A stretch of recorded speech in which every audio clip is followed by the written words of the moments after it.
Hi everyone. One of my pride and joys in my garden is my hens and chicks, my Sempervivum. And today I'm excited because I am going to be putting together my own potting mix for these succulents because I got some new ones coming. So I'm really excited about that. So let's get in the little greenhouse and we'll do that right now. I'm in my little greenhouse and I'm going to mix it in this wheelbarrow. It'll be really easy to do. So it's not going to be precise, but it's going to be a pretty good recipe.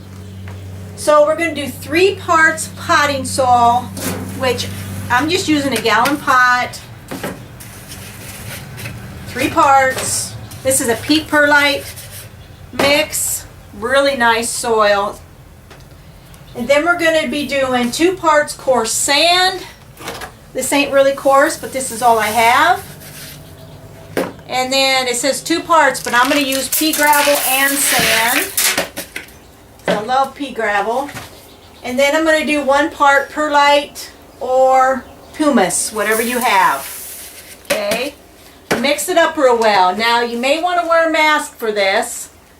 I'm just going to gently mix it up.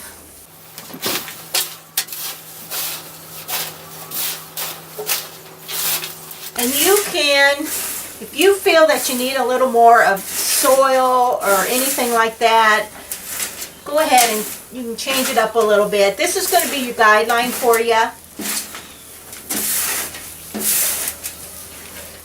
This kind of makes it, the pea gravel makes it a little heavier, which I don't mind in the pots.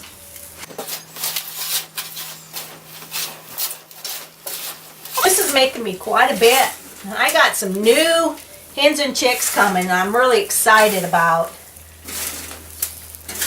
It's going to be 25 different hens and chicks. I'm hoping it will not be some I already have, but we'll find out. I'll probably share that with you when I get them.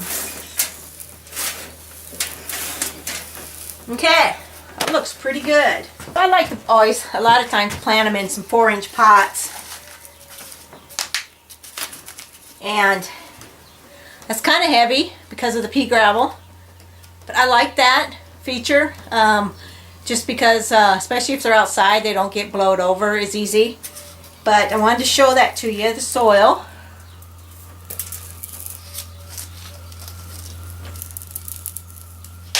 And what I like to do too when I plant them, and we're going to go outside and we're going to be picking some out of my garden, some hens and chicks. And then we're going to be planting them. Okay? So let's go do that now.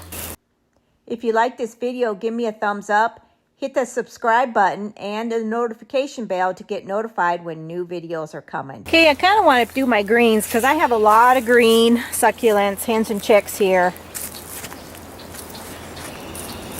So I just like to just grab some younger ones like this.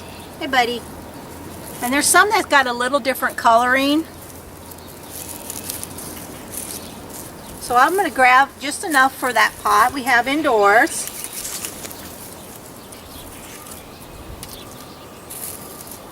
I just love these. Look at that. Aren't them cool? And they do change colors with the season.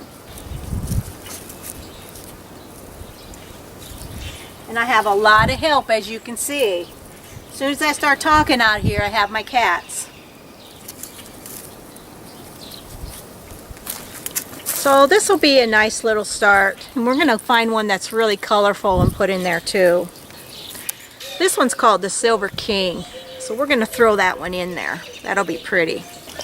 I wanted to show you a few little arrangements I made with my succulents, and I just love them. This one's on our patio table. And these will fill in time, but you get your different colors and textures, and it's just really neat. Here's a big pot I put some in. I just like these because they're pretty easy to deal with, and I like that they grow additional offsets, chicks that I can just enjoy and replant. Here's another one. I got to put some pea gravel or sand in there yet, but they have a few weeds coming also, and that's something I have to get on. One thing you will notice that you will have some weed issues in between. And I actually bought a tool the other day that I think is going to help me a lot with weeding in between my hens and chicks. So I just really enjoy messing with the hens and chicks, and I can't wait till I get my new ones. All right, let's get planting. So hens and chicks are so easy to actually propagate and to pot. And I just wanted to show you, a lot of times you have a long stem. You can leave that on or you can take it off. It really don't need it. You don't need it that long. I'll fill that up probably close to the brim. And just pop them in just like so. Very easy.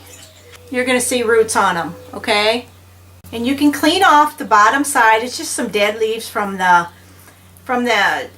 weather and the season's changing. Like for us here, you know, we just got done with winter.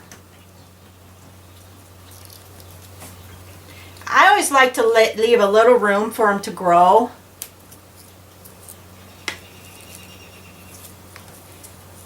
But you want to clean them up a little if you need to. It's not always necessary, but look at this one. It's got a lot of old roots on it. And this one might have been out of the soil the way it looks, but I'm going to take and just trim them off a little bit, pinch them off. I'm going to set that right down in the middle. And we got our last one here. Well, we got 2 more yet, I guess. We're going to put 7 in this pot. This one's a little bit bigger. Little different sizes, but this will fill out in no time. Okay, so just like so. What I like to do now is I'll take and put some sand around the plants. Sand or pea gravel or both. This will help them to have that. You're going to have a layer, a little bit of layer in between the soil, a little bit more in between the soil, so they're not setting directly in the soil, okay? Because they kind of like that. They don't mind it at all. And that's the way they don't stay so wet. Set that down in there. Just kind of rearrange them how you like them. Then I got a little pea gravel. I just love the pea gravel. It's fairly reasonable to purchase a large bag of it. And just kind of set that around. And this gives me instant gratification. Very pretty already. It helps to put that underneath just so it's not directly sitting on the soil all the time. And it works really good because I've done this for a long time. So now I just want to water it in real good. You want to water these in really good and then just let them set. They don't need a lot of water. They store the water in the plants. These, as you know, like sun to part shade.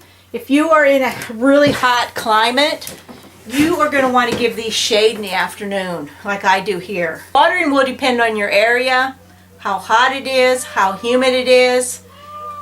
And if you don't know if you should water or not, always stick your finger down in the pot if it's wet.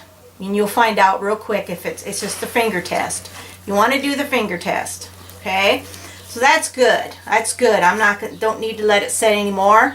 This is pretty heavy, but I like when I put them outside, especially with our wind and stuff, and I can set them like on my steps or anywhere where I want to put these, or on a table. It's not going to get knocked over as easy. Okay, so what do you think?